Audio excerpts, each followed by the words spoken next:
படைத்த தேவனோ என்றும் முன்னோடி இருக்கிறார். வேறொன்றுமே நிலையில்லையே உன் வாழ்விலே, அவர் போதுமே.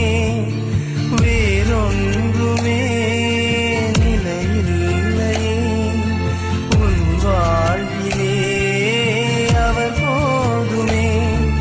என் தேவனே இயேசுவே, கர்த்தரே என்னை தொடுமையா. என் தேவனே இயேசுவே, கர்த்தரே என்னை தொடுமையா. நீ தொட்டால் போதும் நான் சுகமாவேன். நீ தொட்டால் போதும் நான் சுகமா